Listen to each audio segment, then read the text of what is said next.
What is going on, fellow Grab investor? I thought I'd do an informative educational video talking about how Grab actually ended up winning the Southeast Asian market, because unfortunately there is still very much a very wrong assumption among some individuals that Grab only ended up succeeding because they just simply wrote a paycheck, gave it to Uber and call it a day, and it is far from the truth. And for anyone who's done their research into Grab, you will probably know a little bit about this story, but let me just re-emphasize. Uber did try to break into Southeast Asia, but they failed very miserably.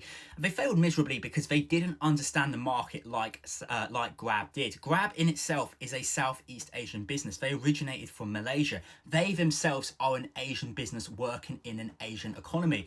Unlike Uber, which is an American business working from a first world segregated country, which is America, detached from most of the world, with a first world mindset, trying to encroach itself onto Southeast Asia.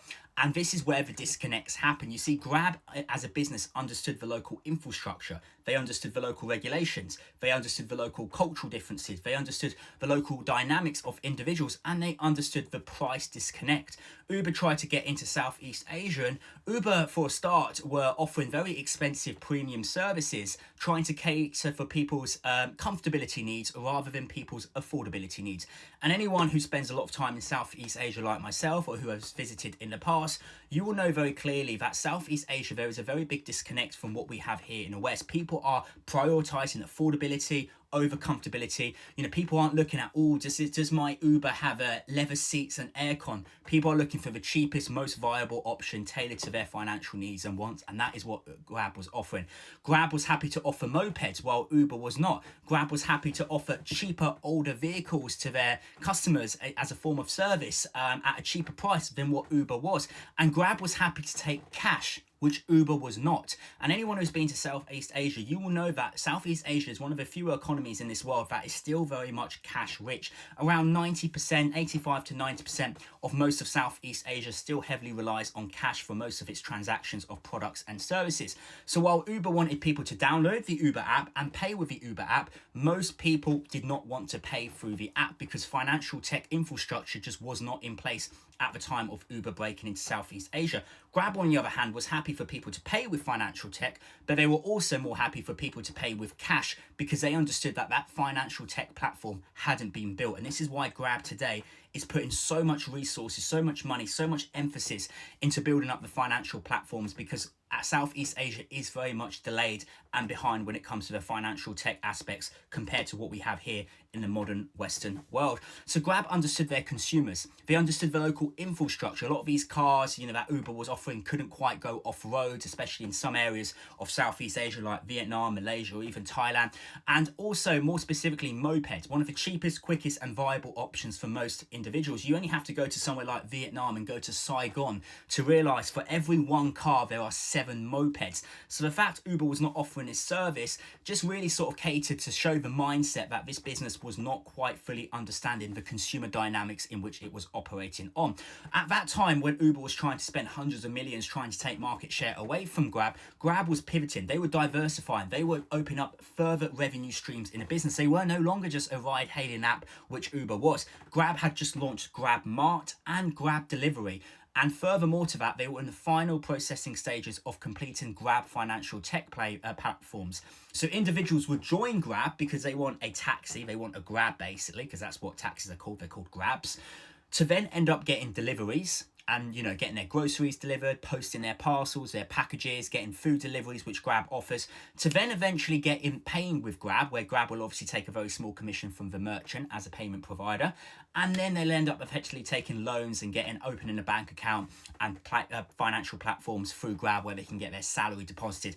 Grab understood the local nature. They understood the dynamics. They understood the mindset of people. And Grab spent a lot of time, if you actually done your research, you would know that Anthony Tan in the earlier days of Grab spent so much time, countless hours, standing outside of bus stations, standing outside of taxi ranks, talking, engaging with local taxi drivers, asking them, what would it take for you to join Grab? Who do you work for? What do you like about your employer? What do you not like about your employer? If you could change one thing about your job, what would you change? And he very quickly understood that a lot of taxi drivers couldn't afford their own taxis. They were paying very, very, very high interest rates, finance payments for these older taxis. So he realized that let's attract taxi drivers. Let's create a USP, a unique selling point an employee incentive which would drive people to our business. And he decided to offer very cheap, next to none, almost free interest payments for taxi drivers. So they would join Grab and they would actually be able to fund their own car without paying crazy, bogus, high interest rates on the finance deal. And they could actually create a livelihood and eventually own their own car, which would obviously fuel their livelihoods.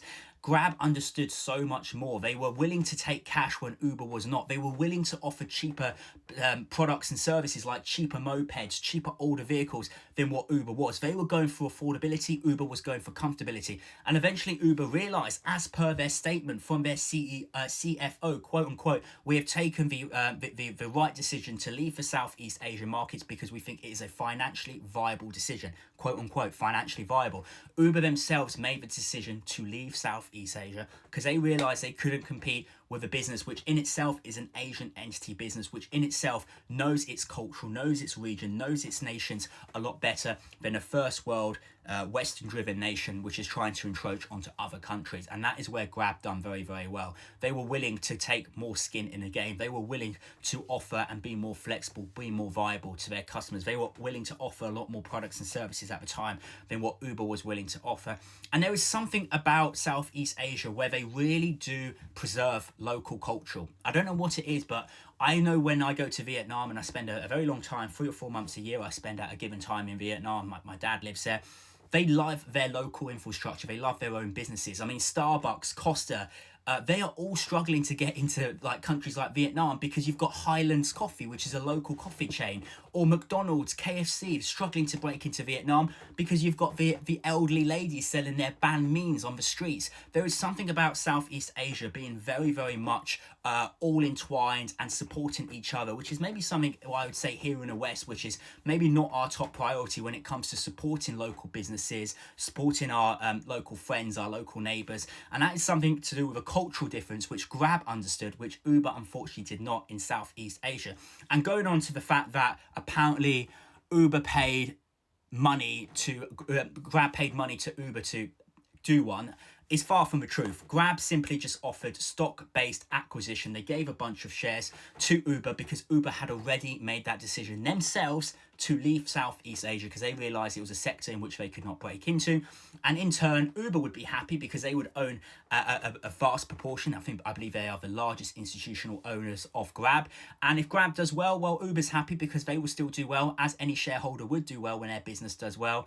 And furthermore to that, Grab would be happy because they've got the vast majority of market dominance. I mean, today Grab dominates around 83% of the entire sector, and they are now turning net profitable. So I just thought I'd do an informative, educational video just addressing this very wrong assumption. Uber was not paid money. They were given stock-based acquisition, and even then it was on an 18 to 24 month lock-in period, and even then Uber would not be able to dump their shares straight away because there would then be what's called an easing period. So it's far more complex and far more harder than what it makes out to be. But I believe that Grab is an absolutely incredible business. I really do like them. I use them a lot of the time. I use them 2-3 times a day when I'm in Southeast Asia. They are one of the most prolifically branded businesses everywhere.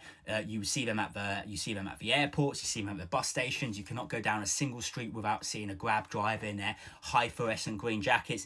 And this is a business that's massively pivoting. They've realized now that the money is not necessarily in 20, 30, 40 cents ride hailing services. The money is now in the financial tech aspect. The business is now profitable. They are now 200 million net profitable. They've got a profitable EPS. They are raising their guidance, and they are a $14 billion business sitting on $5.4 billion worth of net cash. They've announced $750 million worth of share buybacks. They're raising their guidance. They're raising their revenue. They're diversifying to different means and streams of income. And furthermore to that, this is such a prolific business in Southeast Asia that, fun fact, the vast majority of Thai and Vietnamese individuals that have pension funds actually own shares in Grab themselves. They are that much of a prolific business. So my conclusion is this: I'm very bullish on this business. I spent a lot of time looking into this business, and I just wanted to address this wrong assumption. Grab actually ended up beating Uber because they were just more willing. They were more dynamic. They understood the local culture. They were willing to do things that Uber was not willing to maintain and sustain that market cap in which they had. And it was very much the biblical battle of David and Goliath. And yet again, David seemed to have won this battle. As always, fellow investors, take care, stay convicted. Let me know in the comment section, are you guys Grab investors? Are you bullish? because I certainly am long term. As always, no financial advice is given. Hope you guys now learn a little bit new about Grab. Take care.